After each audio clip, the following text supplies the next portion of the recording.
일명 살인개미라고도 불리는 붉은 불개미. 추석 연휴를 앞두고 부산 간만부두에서 발견이 되면서 검역당국의 비상에 걸렸었는데요. 자, 먼저 화면부터 보시겠습니다. 부산항 간만부두의 모습입니다. 방제 작업이 한창입니다. 지난달 28일 컨테이너 적재소에서 맹독성 개미 25마리가 발견된 데 이어서 이튿날에는 천여 마리가 서식하는 개미집이 발견됐었죠. 요구멍으로 지금 왔다 갔다 한다고? 일명 살인개미라고 불리는 이 붉은 불개미는 독성 물질을 갖고 있어서 침에 찔리면 과민성 쇼크 증상을 유발합니다. 정부는 붉은 불개미가 발견된 후 긴급 대응 상황실을 마련하고 방제와 예찰 활동을 벌였습니다.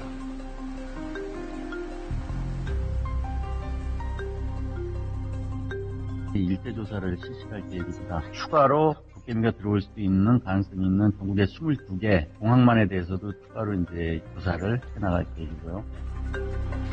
하지만 최초 발견 이후 10하루째인 10일까지 여왕 불개미와 다른 불개미의 사체는 추가로 발견되질 않았습니다. 그리고 정부는 어제 공식적으로 추가 발견이 없다 이렇게 발표했습니다.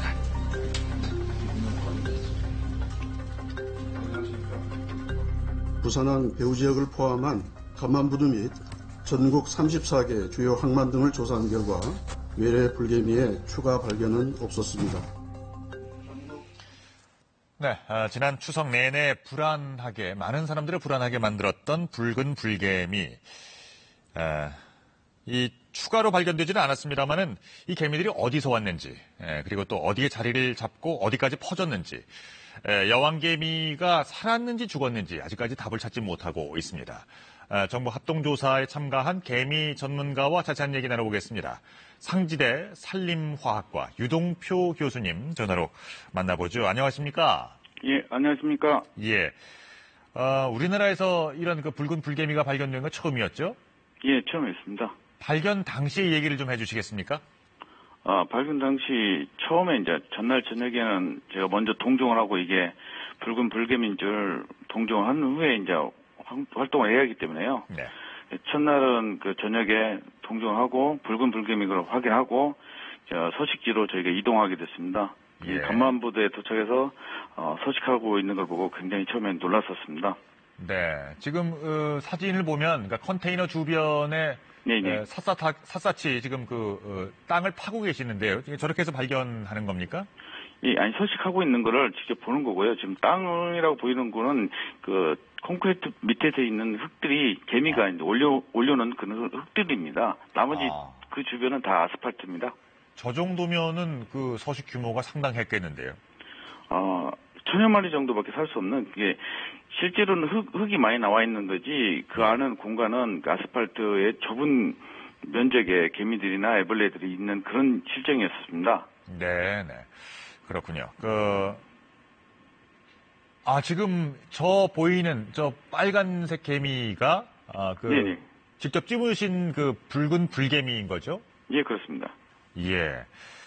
처음으로 이제 붉은 개미가 발견된 간만부두에서는 사실상 살인 개미가 없어졌다. 이렇게 판단을 하고 있는 건가요? 그러니까 박멸됐다고 봐도 괜찮은 겁니까? 예, 그 후에 저희가 29일 날 저희가 처음 서식지 확인하고 적정한 표본은 저희가 확보한 후에 바로 방제 작업에 바로 들어갔거든요. 그 후부터 10월 3일까지 계속 그곳을 파내가지고 서식지 전체를 꺼냈기 때문에 그 안에 개미는 한 마리도 없을 거라고 생각합니다. 그러니까 여왕개미가 자꾸 그 얘기가 나오는 이유는 그러니까 개미의 군집에 있어서 무리를 이루는 데 있어서 가장 중요한 핵심적인 역할을 여왕개미가 하는 이유이기 때문이겠죠? 네, 그렇습니다. 여왕개미가 발견되지 않은 이유는 실제로 이제 아스팔트 틈과 틈 사이에 끼어서 죽을 수도 있기 때문에 들어올리면서 이게 완전히 굉장히 작은 곤충입니다. 들어올리면서 이 전체가 해부돼 깨져볼 수도 있거든요. 파괴될 수도 있고. 네네. 꼭 시체가 여왕개미가 없으면 이 콜로니 전체는 산 의미가 없습니다. 누군가의 통제에 의해서 이런 저런 일들이 일어나야 하는데요. 통제가 일어나지 않기 때문에 이 일개미들끼리 그 다음 세대를 만들 수도 없고 그 전체로 이제 그걸로 그 세대가 끝나버리는 겁니다. 그러면 교수님, 그러니까 여왕개미가 만약에 살아있다면 그 여왕개미가 얼마나 그러면은 그 번식을 시킬 수 있는 건가요? 원래 최대 하루에 1,100개의 알을 낳을 수 있는데요. 네. 지금 이 콜로니 같은 경우는 그 공간이 너무 협소하기 때문에요. 그 1,000개를 낳을 수도 없고 그 1,000개를 먹일 수 있는 그 주위 먹이도 없기 때문에 1,000개까지 낳을 수는 없는 상황이지만요. 예. 원래 여왕개미가 최대 낳으면 1,500개 낳습니다. 이 콜로니 봤을 때는 하루에 한 100개 정도 낳을 것 같습니다. 네. 그러니까 지금 그 교수님께서 보시기에는 땅 속으로 숨었거나 했을 가능성은 적다고 보시는 거고요. 예, 그 이유는 그 땅을 한 30cm 팠을 때 바로 밑에 물이 있었습니다.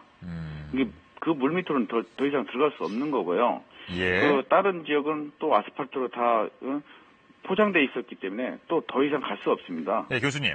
네. 그 살인개미라는 별명이 있는 이유가 얼마나 무섭길래 이런 별명이 붙었을까요? 여러 조사에서 보면 미국 같은 경우에 산에 8만 명 이상이 물려서 100여 명이 사망했다고 이 문구 때문에 살인개미라고 표현한 걸로 알고 있습니다. 근데 이게 정확치 않고 예. 총 지금까지 한 50여 년 동안 한 100여 명이 죽었다 이런 의미인데 이렇게 잘못 오인한 것 같습니다. 아하, 그렇군요. 네. 그러니까 좀 이 붉은 불개미와 관련된 그 당국의 발표가 조금 좀 일관성이 없다고 해야 될까요? 아니 근데 저가 이걸 처음에 저한테 이야기해 줬으면 제가 이걸 수정했을 건데요. 저 네. 개미에 대해서 공부하면서도 이렇게 많은 숫자는 아니었거든요. 최대 많이 죽은 게 1년에 4명까지 제가 본 기억은 있습니다. 처음부터 이제 교수님이 이제 여기에 관여를 하셨다면 네. 예, 이제 올바른 정보를 전달할 수 있었을 텐데 이런 말씀이신 거죠? 네, 그렇습니다. 네. 그러면 붉은 불개미가 이제 사람을 물었어요. 물게 되면 그 실제로 그 위험한 상황이 연출되는 경우가 상대적으로 좀 많은가요? 어떻습니까? 일반 개미와 비교해서 혹은 뭐 벌과 비교해서 어떻습니까?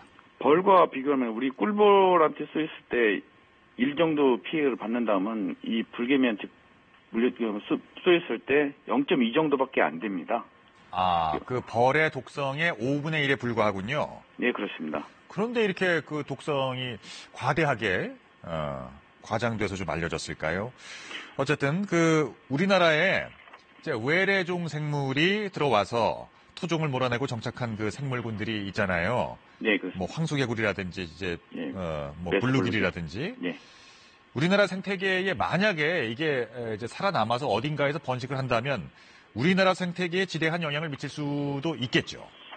이 원산지가 원래 남미이거든요. 아하. 남미에는 굉장히 많은 천적들이 있기 때문에 굉장히 이 불개미의 개체수가 팍 늘고 그렇지는 않습니다. 근데 예. 미국이나 다른 지역 같으면 이 불개미에 대한 천적이 많이 없다 보니까 네. 그 천적이 없음으로써 굉장히 번성하게 되는 겁니다.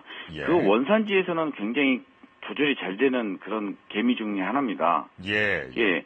그곳을 떠난 다른 우리나라에 들어와도 마찬가지입니다. 처음에는 솔직히 그 천적이 없어서 굉장히 번성하게 될 겁니다. 네. 하지만 우리나라에서도 뭐 황소개구리도 마찬가지 말씀하셨지만 그 황소개구리는 나중에 우리나라의 두꺼비 때문에 개체수 확 줄었지 않습니까? 그거 네. 똑같이 우리나라에도 굉장히 적극적으로 이 개미를 공격할 또 개미가 있을 거라고 생각합니다. 알겠습니다. 이제 남미에서 들어온 것으로 추정이 되고 있고요. 일반인들로 이렇게 이제 방송을 통해서 많이 소개가 됐으니까요. 한눈에 알아볼 수가 아마 있을 것 같아요. 만약에 일반인들이 붉은 불개미를 발견하게 되면 제일 먼저 뭘 해야 됩니까? 신고해야 되나요? 신고하신 게 제일 예, 어디로 신고하면 될까요? 예, 농림축산검역본부로 바로 연락하시면 되겠습니다. 예, 말씀 여기까지 듣도록 하겠습니다. 자, 지금까지 상지대 산림과학과 유동표 교수와 함께했습니다. 고맙습니다. 예, 감사합니다. 네.